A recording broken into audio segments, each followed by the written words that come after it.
అందరికీ నమస్కారం. Welcome back to our channel Mamata car మంచి. ఈ నెల 8వ తారీఖు శుక్రవారం రోజున మహాశివరాత్రి వచ్చింది కదండి. అయితే మహాశివరాత్రి పర్వదినం రోజున జాగరణ ఎలా చేయాలి, ఉపవాసం ఎలా ఉండాలి, అండ్ ఇంట్లోనే సింపుల్గా గుడికి వెళ్ళలేని వాళ్ళు ఎలా పూజ చేసుకోవచ్చు, అభిషేకం ఇంట్లో చేయని వాళ్ళు ఏం చేయాలి, లేదు అనంటే అభిషేకం ఇంట్లో చేసుకునే వాళ్ళు ఎటువంటి మంత్రాలు చదువుకోవచ్చు, ఇవన్నీ కూడా ఈ వీడియోలో క్లియర్గా ఎక్స్ప్లెయిన్ చేయడం జరుగుతుంది. మీరైతే వీడియోని ఎక్కడా కూడా స్కిప్ చేయకుండా చివరి వరకు చూడండి. అండ్ అలాగే కొత్త వాళ్ళు ఎవరైనా ఛానల్ చూస్తుంటే ఛానల్ని తప్పకుండా సబ్స్క్రైబ్ చేసుకోండి. అయితే ముందుగా మనము స్వామివారిని నిలుపుకోవడానికి ఒక పీఠం అయితే ఏర్పాటు చేసుకోవాలి. ఎందుకంటే ఆ రోజు మొత్తం కూడా ఉపవాసంలో ఉండి స్వామిని స్మరిస్తూ ఉంటాం కాబట్టి ప్రత్యేకంగా ఒక పీఠాన్ని ఏర్పాటు చేసుకోవచ్చు. లేదు అనంటే పూజ గదిలోనే మనము పూజ చేసుకోవచ్చు. ఇక్కడైతే నేను పూజ గదిలోనే కింద ఒక పీఠం ఏర్పాటు చేసుకొని దాని మీద ఒక క్లాత్ వేసేసి స్వామివారి పటాన్ని శుభ్రంగా తుడుచుకొని గంధము కుంకుమ బొట్లతోటి అలంకరణ చేసుకుంటున్నాను. అయితే చాంద్రమానాన్ని పాటించే సాంప్రదాయంలో ఉన్న మనందరం కూడా ప్రతి నెల అంటే సంవత్సరంలో 12 నెలలు కదా, 12 నెలలలో కూడా ప్రతి నెల మనము మాస శివరాత్రి ఒకటి చేస్తూ ఉంటాం. అంటే ఒక నెలలో చేసేటువంటిది మాస శివరాత్రి, ఒక సంవత్సరంలో చేసేది మహాశివరాత్రి. ప్రతి నెల కూడా కృష్ణపక్షంలో అమావాస్య తిథికి ముందు వచ్చే చతుర్దశి రాత్రి అంటే అర్ధరాత్రి వరకు పరివ్యాప్తం అయితే అది మాస శివరాత్రి. అదే మాఘమాసంలో వచ్చేటువంటి అమావాస్యకి ముందు వచ్చే చతుర్దశి రాత్రి జరిగేది ఏంటంటే మహాశివరాత్రి. రాత్రి అంటే చీకటి అని అర్థం అన్నమాట. స్వామి లింగోద్భావం జరుగుతుంది ఈ రోజున, అందుకనే ఈ రోజుకి అంత విశిష్టత ఉంది. అలాగే దేవాలయాల్లో అయితే స్వామివారి కళ్యాణాన్ని కూడా నిర్వహిస్తూ ఉంటారు. అయితే ఈసారి మహాశివరాత్రి చాలా విశిష్టమైనదండి. ఎందుకంటే ఈసారి మహాశివరాత్రి రోజునే త్రయోదశి కూడా వచ్చిందనమాట. మనందరికీ తెలుసు, త్రయోదశి రోజున నందీశ్వరునికి ప్రత్యేకమైన అభిషేకాలు, ప్రత్యేకమైన పూజలు త్రయోదశి సాయంత్రం పూట జరుగుతూ ఉంటాయి.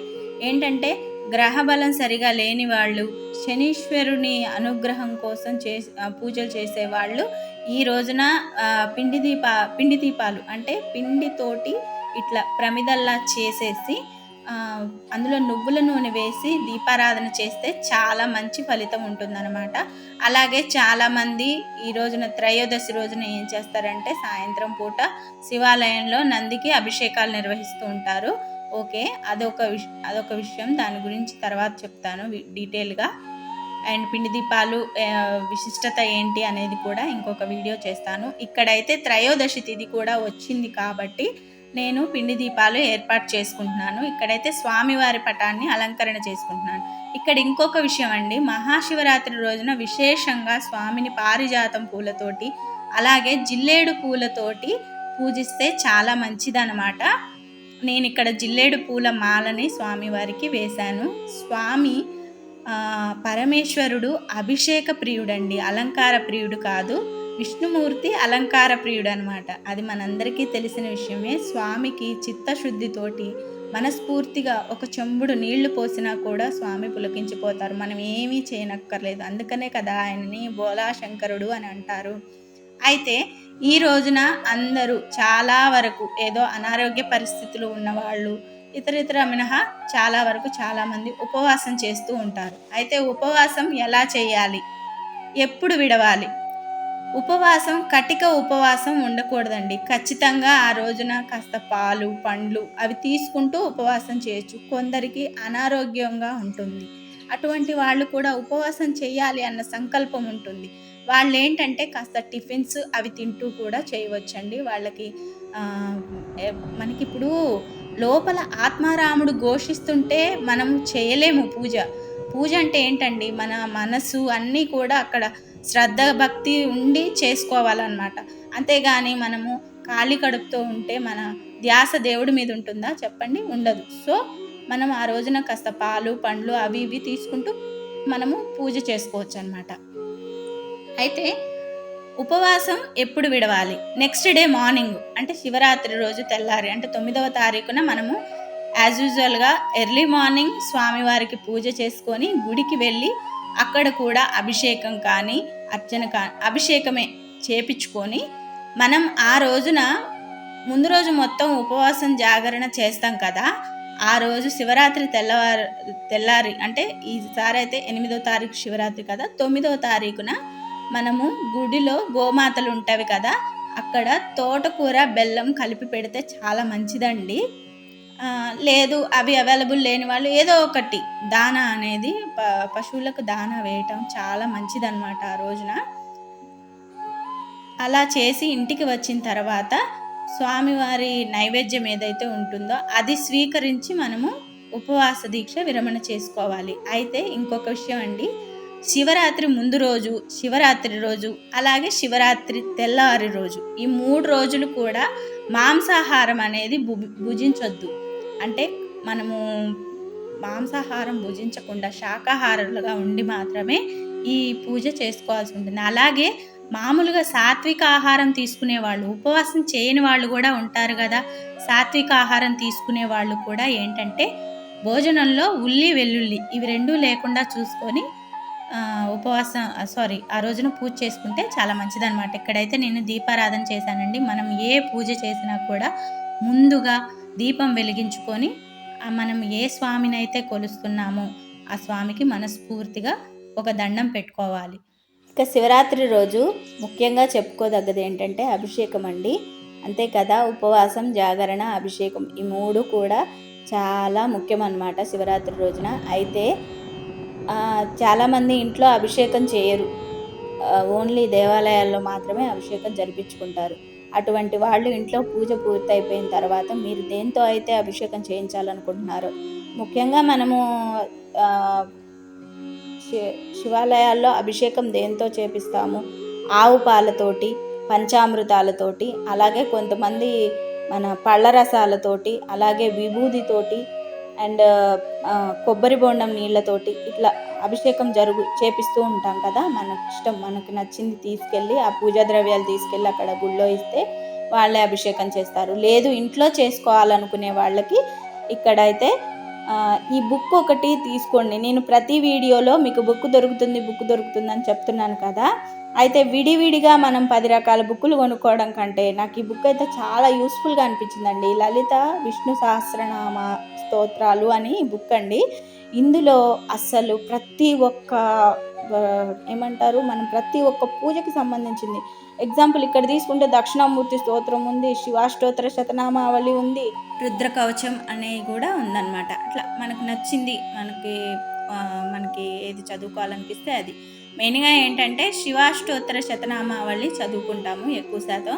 నేను కూడా ఇక్కడ శివాష్టోత్తర శతనామావళి చదువుకుంటూ ఆవు పాలతోటి స్వామికి అభిషేకం అనేది చేసుకుంటున్నానండి. అయితే అఖండ దీపం పెడుతూ ఉంటారు చాలామంది. అంటే అఖండ దీపం పెట్టడం ఏంటంటే పొద్దున్నే పూజ ఎప్పుడైతే స్టార్ట్ చేస్తారో తెల్లవారుజామున అప్పుడు అఖండ దీపం వెలిగిస్తారు. వెలిగించి స్వామి ఆ రోజు మొత్తం కూడా తెల్లవారు మళ్ళీ పూజ చేసుకొని నెక్స్ట్ డే ఉపవాసం విరమణ చేసేంత వరకు కూడా ఆ అఖండ దీపం అలా వెలుగుతూనే ఉండాలి. ఎందుకంటే అఖండ దీపం పెట్టుకోవడం ఏంటంటే స్వామి మీద నుంచి మన కాన్సన్ట్రేషన్ పక్కకు పోకుండా ఆ దీపం మలగకుండా చూసుకోవాలి. కాబట్టి అఖండ దీపం పెట్టడం వలన ఏంటంటే ఇక స్వామి మీదే కాన్సన్ట్రేషన్ పెట్టి ఉంటున్నాం అని అర్థం అన్నమాట. అది అన్ని ఫ్యామిలీస్లో చెయ్యరు. మాకైతే అఖండ దీపం లేదండి. శివరాత్రి రోజు మేమైతే పెట్టుకోము. మేము మామూలుగా ఇట్లా పూజ చేసుకుంటాము, టెంపుల్కి వెళ్తాము, అక్కడ అభిషేకం చేయించుకుంటాము, అంతే తప్ప అఖండ దీపం అనేది పెట్టమన్నమాట. నేను ఇక్కడ అఖండ దీపం అయితే పెట్టలేదు. ఒకవేళ అఖండ దీపం పెట్టాలి అనుకునే వాళ్ళు ఏంటంటే మామూలుగా ఇప్పుడు 2 మట్టి ప్రమిదలు తీసుకొని వాటిని చక్కగా పసుపు కుంకుమతోటి అలంకరణ చేసుకొని కింద ఒక ఇత్తడి కానీ లేదంటే రాగి కానీ లేదంటే ఉంటే వెండి ప్లేట్లో కానీ పెట్టుకొని నువ్వుల నూనె వేసేసి పెద్ద ఒత్తి ఉంటుంది కదా, ఆ పెద్ద ఒత్తి వేసేసి స్వామికి నమస్కారం చేసుకొని దీపం వెలిగించుకోవాలి. దాన్ని నెక్స్ట్ డే మళ్ళీ ఉపవాస విరమణ చేసేంత వరకు కూడా ఆ జ్యోతి అలా వెలుగుతూనే ఉండాలన్నమాట. నేను మామూలుగా నవరాత్రులలో ఇంతే చేస్తాను. 9 రోజులు కూడా అఖండ దీపం వెలుగుతూనే ఉంటుంది పూజ గదిలో. అట్లా అన్నమాట. నెక్స్ట్ ఇక్కడ నేను చెప్పాను కదా, స్వామివారిని భస్మంతో కూడా అభిషేకం చేస్తారని. మేము ఈ విభూది డబ్బాలు శ్రీశైలం వెళ్ళినప్పుడు తీసుకొచ్చుకున్నామండి. అక్కడ ఆవు పేడతోటి వాటితోటి చేసినవి అమ్ముతూ ఉంటారు కదా, దేవస్థానం వాళ్ళే అమ్ముతూ ఉంటారు. అక్కడ తీసుకున్నాము ఇవి. మనకేంటంటే ఇవి అభిషేకం చేయించుకోవడానికి ఉపయోగపడతాయి. ఎట్ ఏ టైం మనం కూడా రోజు పిల్లలు నుదుటిన ధరించిన మనం పెట్టుకున్నా కూడా చాలా మంచిదన్నమాట. ఇక్కడైతే అభిషేకం కంప్లీట్ అయిపోయిందండి. ఇప్పుడు స్వామివారిని చక్కగా పూలతో అలంకరణ చేసుకుంటున్నాను. ఇక్కడ మీరు ఒక విషయం గమనించారా? నేను ఇక్కడ మందార పూలు, జిల్లేడు పూలు అండ్ కాసిని గులాబీలు, చామంతులు వాడాను. అంటే ఎక్కువగా పెద్దగా మనం ఇక్కడ శివరాత్రి రోజున చేసేది ఏమీ ఉండదు. ఎక్కువ ఖర్చుతోటి ఏదో ఆడంబరంగా స్వామివారికి చేయమండి. మనము సింపుల్గానే చేస్తామన్నమాట. ఈ పూజ అంతా కూడా మీరు గమనించినట్టయితే సింపుల్గా మనం ఇంట్లో ఎటువంటి ప్రిపరేషన్ లేకుండా కూడా అప్పటికప్పుడు అనుకొని కూడా చేసుకోవచ్చు అనమాట. ఆ విధంగా మీకు ఇక్కడ నేను ఈ పూజ అనేది చూపిస్తున్నాను. ఇంకా గ్రాండ్గా చేసుకోవాలనుకునే వాళ్ళు కూడా ఉంటారు. ఇంకా ఇంకొక విషయం ఏంటంటే అండి, ఇక్కడ బిల్వ దళాలు ఉంటాయి కదా, ఇట్లా 3 ఆకులు ఉన్నవి బిల్వ దళాలు, వీటితోటి కూడా మనము స్వామివారికి అర్చన చేసుకోవచ్చు అనమాట. అంటే అభిషేకం చేయని వాళ్ళు ఈ బిల్వ దళాలతోటి లింగాష్టకం కానీ, లింగాష్టోత్తర శతనామావళి కానీ, శివాష్టోత్తర శతనామావళి కానీ ఏదైనా సరే చదువుకుంటూ స్వామికి ఒక్కొక్క ఆ దళాన్ని సమర్పిస్తూ పూజ చేసుకోవచ్చు అనమాట. ఈ విధంగా ఆ రోజు స్వామిని అర్చిస్తే, పూజిస్తే చాలా మంచిదన్నమాట. అలాగే జాగరణ చేసేవాళ్ళు, నైట్ జాగరణ ఉంటారు కదా, అటువంటి వాళ్ళు ఎక్కువ శాతం ఆ రోజు శివరాత్రి రోజు నైట్ టెంపుల్లో మనకేంటంటే కళ్యాణం జరుగుతుంది. కళ్యాణం ఎంత చేసినా 9-10 గంటల వరకు కళ్యాణం అనేది కంప్లీట్ అయిపోతుంది. దేవస్థానాలు దర్శనం చేస్తూ ఉంటారు కొంతమంది. ఒక టెంపుల్ చూసుకొని అట్లా నైట్ అంతా కూడా వీలైనన్ని 1-2 టెంపుల్స్ తిరిగేసి వస్తూ ఉంటారు ఊళ్ళో. అండ్ లేదు అని అనుకుంటే మాత్రం చాగంటి వారి ప్రవచనాలు వింటూ జాగరణ చేయొచ్చు. లేదు అని అంటే శివ మహాపురాణం అనే బుక్స్ దొరుకుతాయి. శివుడికి సంబంధించిన రకరకాల పుస్తకాలు దొరుకుతూ ఉంటాయండి, వాటిని కూడా చదువుకోవచ్చు. ఇంకా కళ్యాణము చాలామంది నైట్, మేము ఒక్కొక్కసారి కళ్యాణానికి వెళ్తాము. వెళ్ళినప్పుడు నైట్ అక్కడే ఉండి తెల్లవారి పొద్దున్నే అంటే next day, Shivaratri next day నదీ స్నానం చేసి అక్కడే స్వామిని ఆరాధించి అభిషేకం జరిపించుకొని వచ్చేవాళ్ళు ఉంటారు. మేము అప్పుడప్పుడు అలా చేస్తూ ఉంటామన్నమాట. మన ఇష్టం అండి, మనకు ఓపిక ఉన్నంత చేయొచ్చు అన్నమాట. ఇంకా ఇక్కడైతే ఈ విధంగా మీరు సింపుల్గా ఎటువంటి హంగు ఆర్భాటం లేకుండా చాలా సింపుల్గా పూజ అనేది నిర్వర్తించవచ్చు. అయితే ఇక్కడ ఇంకొక విషయం అండి, కొంతమంది పూజకు అన్నీ ఏర్పాటు చేసుకుంటారు, అన్నీ తెచ్చుకుంటారు. సడన్గా పూజ చేసుకోకూడని అడ్డు వస్తుంటుంది, ఆడవాళ్ళకు అడ్డు తగులుతూ ఉంటుంది కదా, అట్లా అవుతూ ఉంటుంది. అటువంటి వాళ్ళు ఏంటంటే మనకు అర్ధరాత్రి లింగోద్భావం జరిగే టైంలో మనము స్వామిని ధ్యానం చేసుకుంటే, ఏదైనా ఒకటి మనకి చెప్తూ ఉంటారు, ప్రవచనాలలో వాళ్ళు చెప్తూ ఉంటారు, అటువంటివి ఏవైనా చదువుకుంటూ ఉంటే, స్వామిని స్మరిస్తే, అసలు మనం ఏమి చేయలేకపోయినా కూడా ఓం నమః శివాయ అనే శివ పంచాక్షరి మంత్రాన్ని చదువుకుంటూ కూర్చున్నా కూడా మనకి పూజ చేసినంత ఫలితం లభిస్తుందండి. ఇదండి ఇవాల్టి వీడియో.